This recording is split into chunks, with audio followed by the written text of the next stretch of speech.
Selamat malam semuanya, perkenalkan kami dari kelompok 17 dengan saya Nadia Fatima Azahra dan rekan saya Mercy Benu. Nah, pada kesempatan kali ini kami akan mempresentasikan komunikasi pembangunan dan komunikasi kesehatan. Nah, yang pertama ada komunikasi pembangunan. Nah, pembangunan adalah proses perkembangan, kemajuan, dan pertumbuhan. Nah, kalau komunikasi pembangunan adalah penyebaran informasi yang bermanfaat, forum diskusi, pengajaran keterampilan, dan pemberian pengetahuan untuk mengurangi kemiskinan, kelaparan, pengangguran, ketidakadilan, serta mendorong nilai positif.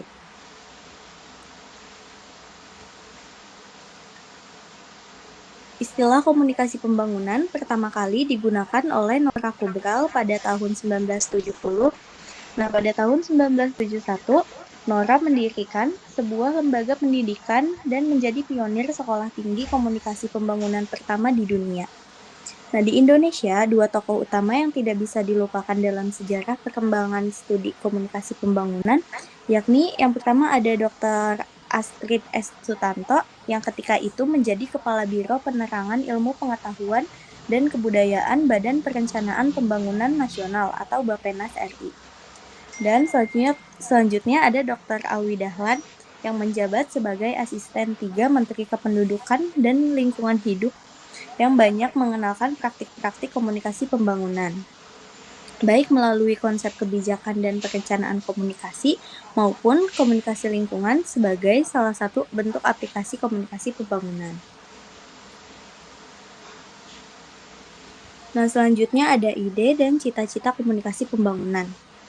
Menghapus ketimpangan sosial, kemiskinan, keterbelakangan, dan memberdayakan masyarakat melalui keterampilan, kecerdasan, dan kebebasan. Nah, filosofi komunikasi pembangunan adalah melawan dominasi informasi sepihak dari negara maju dan berdiri di atas landasan ontologi, apa atau siapa, epistemologi, mengapa dan bagaimana, dan aksiologi untuk apa atau nilai. Nah, tujuan komunikasi pembangunan adalah perubahan. Nah, perubahan itu mencakup 3 hal, yaitu ada pengetahuan, perilaku, dan sikap. Nah, hakikat komunikasi pembangunan mengacu pada people-centered development yang melandasi operasionalisasi komunikasi pembangunan, yakni sebagai keberlanjutan, keadilan, dan partisipasi. Unsur-unsur komunikasi pembangunan yaitu ada komunikator, pesan, media atau saluran, khalayak, efek, umpan balik, dan lingkungan. Ruang lingkup komunikasi pembangunan. Nah, komunikasi pembangunan tidak hanya terbatas pada usaha-usaha komunikasi saja atau penyuluhan pertanian, melainkan lebih luas dan jauh jangkauannya, yakni pada semua upaya yang digerakkan untuk peningkatan pengetahuan, kesejahteraan, dan kebebasan masuk ke dalam ranah atau ruang lingkup komunikasi pembangunan. Nah, selanjutnya ada pendekatan komunikasi pembangunan. Yang pertama ada pendekatan perubahan melalui difusi inovasi atau teknologi. Yang kedua ada pendekatan multimedia. Yang ketiga ada pendekatan edukasi persuasif. Yang keempat ada pendekatan kelembagaan atau multisektoral. Yang kelima ada pendekatan potensi dan kearifan lokal. Dan yang keenam ada pendekatan dari bawah ke atas atau bottom up. Dan yang terakhir ada pendekatan partisipasi dan pemberdayaan. Nah, selanjutnya program komunikasi pembangunan. Program komunikasi pembangunan untuk memajukan masyarakat menekankan pada 5 prioritas, yakni yang pertama ada literasi, pendidikan dan keterampilan, yang kedua ada kesehatan, yang ketiga pendapatan dan kesejahteraan ekonomi, yang keempat pilihan, demokrasi dan partisipasi, dan yang terakhir yaitu teknologi. Nah, komunikasi pembangunan sebagai studi multi dan antidisiplin.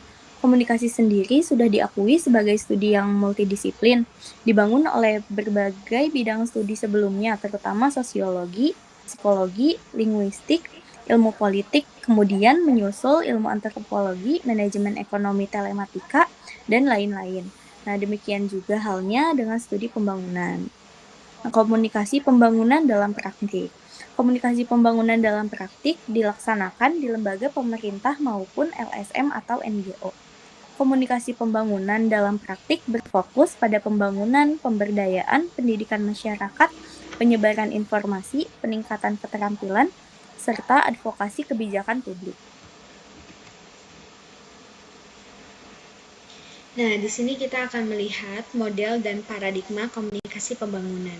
Yang pertama, ada model komunikasi dua tahap dan multi tahap, yaitu model komunikasi di mana opini dibentuk terlebih dahulu oleh pemimpin-pemimpin opini yang dipengaruhi oleh media massa. Yang kedua ada model komunikasi memudarnya masyarakat tradisional. Model komunikasi perilaku yang mempengaruhi perubahan sosial masyarakat tradisional menjadi lebih modern. Dan yang ketiga, itu ada model komunikasi dialogis, yaitu model komunikasi yang mencurahkan perhatian pada peranan sumber dan penerima sebagai pelaku utama komunikasi. Nah, yang keempat, kita bisa lihat ada model komunikasi difusi inovasi, yaitu model komunikasi yang berisi teori penerapan inovasi antara individu dan organisasi. Yang kelima, ada model komunikasi AIDDA, yaitu model komunikasi yang banyak digunakan dalam kegiatan penyuluhan dan pemasaran komersial. Yang keenam, itu ada model komunikasi ACDC, yaitu komunikasi tepat guna untuk pengembangan masyarakat. Kita bisa lihat yang ketujuh, itu ada model komunikasi perubahan berbasis KAP, yaitu model komunikasi yang berbasis knowledge, attitude, dan practice. Yang kedelapan, ada model komunikasi untuk advokasi, yaitu aksi strategis yang ditujukan untuk menciptakan kebijakan publik yang bermanfaat bagi masyarakat. Yang kesembilan, itu ada model komunikasi pemasaran sosial, yaitu suatu aktivitas komunikasi yang bertujuan untuk meningkatkan kesadaran masyarakat yang berkaitan dengan masalah banyak orang, publik, misalnya kampanye tentang hak asasi manusia.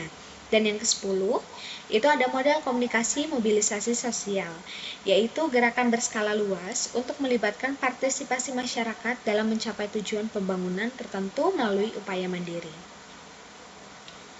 Nah, di sini kita bisa lihat komunikasi kesehatan. Apa itu komunikasi kesehatan? Komunikasi kesehatan itu adalah bagian dari komunikasi yang manusia biasa terjadi antar tenaga kesehatan, klien, dan keluarga mereka. Makna dan topik komunikasi ini itu lebih fokus pada masalah kesehatan, sehingga diharapkan komunikasi ini bisa berdampak positif pada kesehatan pasien. Nah, ruang lingkup komunikasi kesehatan itu biasanya meliputi pencegahan penyakit atau preventif, promosi kesehatan, serta kebijakan kesehatan. Tingkatan komunikasi kesehatan itu ada komunikasi intrapersonal, komunikasi interpersonal, dan komunikasi dalam kelompok kecil. Kita bisa lihat di sini ada dampak dalam pembangunan kesehatan. Itu yang pertama, ada mendukung pembangunan kesehatan. Yang kedua, meningkatkan aspirasi masyarakat. Yang ketiga, berlangsung di semua level komunikasi antara individu sampai ke massa. Dan yang keempat, itu membantu perencanaan kesehatan. Dan yang kelima, itu mengubah perilaku agar lebih peduli kesehatan. Nah, kita bisa lihat komunikasi perubahan perilaku. Komunikasi perubahan perilaku itu harus dilakukan oleh tenaga kesehatan dan profesional. Selain itu, komunikasi dalam perubahan perilaku itu juga harus didukung oleh ilmu antropologi, pemasaran sosial, psikolog, pendidikan, dan lain-lain. Ada juga komunikasi terapeutik. Komunikasi terapeutik itu biasanya dilakukan oleh profesional. Itu untuk membantu pasien dengan menggunakan pendekatan personal yang didasarkan pada perasaan dan emosi. Menurut Kaltner et al. Pada tahun 1995, komunikasi terapeutik ini harus mengandung kepercayaan. Ini berarti komunikasi yang direncanakan secara sadar dan bertujuan dengan fokus pada kesembuhan pasiennya.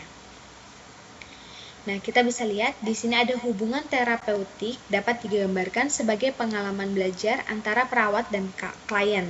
Itu terdiri dari 4 tindakan, yaitu yang pertama ada tindakan perawat dimulai, dan yang kedua ada reaksi klien, dan yang ketiga itu ada interaksi di mana perawat dan klien mempelajari kebutuhan dan tujuan.